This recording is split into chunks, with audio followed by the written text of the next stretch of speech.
சரி, இப்ப கூட்டணி ஆட்சின்னு பாஜக சொல்றாங்களே. இப்ப கூட்டணி ஆட்சின்னா அமைச்சரவையில பங்கு கேட்பாங்களா? பட்டியலே வெளியிடுறாங்களே. யார் யாரெல்லாம் துணை முதலமைச்சராக இருக்க போறாங்க. பட்டியல் நீங்க பார்க்கலையா? சோசியல் மீடியா முழுக்க பட்டியல் வெளியிடுறான்.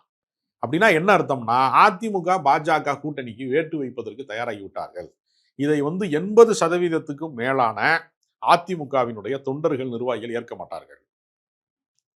விக்கிரவாண்டியில விஜய் மாநாடு நடத்துகிற போதே கூட்டணி ஆட்சி பற்றிய விவாதம் வந்தபோது செல்லூர் ராஜ் என்ன சொன்னாரு? கூட்டணி ஆட்சி என்பது ஒருபோதும் நாங்க ஏற்றுக்கொள்ள மாட்டோம் தானே சொன்னாரு. அப்ப செல்லூர் ராஜினுடைய கருத்து அது, அவருடைய தனிப்பட்ட கருத்து அது. அது அதிமுகவினுடைய குரல் அது. கூட்டணி ஆட்சி என்பது அப்படி சொல்லவே இல்லை அமித்ஷா என்று ஏன் எடப்பாடி பழனிசாமி சொன்னாரு? இன்னைக்கு யாரும் மறுத்து பேசலையே. மறுத்து பேசுவதற்கான ஒரு ஒரு அது திருடனுக்கு தேல் கொட்டி விட்டது. கத்துனா என்ன செய்யறது? பிடிச்சிட்டு போயிடுவாங்க. அமலாக்கத்துறையினுடைய விசாரணை வளையத்துக்குள்ளே சிக்க வேண்டும். வருமான வரித்துறையினுடைய விசாரணை வளையத்திற்குள்ளே சிக்க வேண்டும். தேர்தல் ஆணையம் இரண்டு இலைகளையுமே பறித்து கொண்டு போய்விடுவார். 2 இலை ஆளுக்கு ஒரு இலையை பிச்சு கொடுத்துட்டாங்கன்னா, ஓபிஎஸ்க்கு ஒரு இலை, டிபிஎஸ்க்கு ஒரு இலையை பிச்சுட்டாங்கன்னா முடிஞ்சிச்சு கட்சி. எம்ஜிஆர் கட்சிங்கிறதுக்கே இரட்டை இலை தான் ஆதாரம். தேர்தல் ஆணையத்தின் வழியாக பாஜக எந்த அதிகார அமைப்பையும் தவறாக பயன்படுத்தும் என்பது நம்ம கண் முன்னாடி பார்த்த விஷயம் இல்ல. அதிமுகவின் உள் விவகாரங்கள்ல நாங்க தலையிட மாட்டோம் அமித்ஷா பிரஸ் மீட்லயே சொல்லிட்டாரு. உள் விவகாரங்கள் இல்லை, எல்லா விவகாரங்களையும் தலையிடுறாங்கிறத இங்க நடந்துட்டு இருக்கக்கூடிய கொடுமை. இது என்ன உள் விவகாரமா?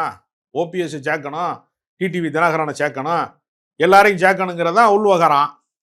அதையெல்லாம் விட்டுட்டு அவர்கள் அம்போடு விட்டுட்டு கட்சியவே நான் ஆட்சி ஆள போறேன், பாஜக தான் ஆட்சி ஆள போகுது, கையெழுத்து மட்டும் அவர் போட. அந்த கிராமப்புறங்கள்ல எல்லாம் உங்களுக்கு தெரிஞ்சிருக்கும், பஞ்சாயத்து தலைவராக பெண்கள் தான் வர வேண்டும் என்கிற இடத்துல கணவர் பஞ்சாயத்து தலைவராக இருப்பார், ஆக்டிவா இருப்பாரு. கையெழுத்து போடுற இடத்துல மட்டும் அவருடைய மனைவியை பஞ்சாயத்து தலைவர் வச்சிருப்பாங்கல்ல.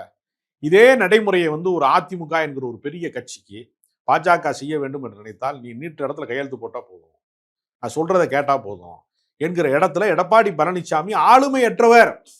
அவருக்கு எந்த ஆற்றலும் கிடையாது, ஆட்சி நடத்துவதற்கு தகுதி இல்லாதவர் என்று சொல்றதானங்க இதுக்கு அர்த்தம். அதுக்கு என்னங்க அர்த்தம்? எடப்பாடி பழனிசாமி ஒரு அன்பிட் அரசியலுக்கு என்று கூட்டணியில் இருக்கிறவங்க சொல்றதுதானே அர்த்தம். நான் பாத்துக்கிறேன்னா என்ன அர்த்தம்?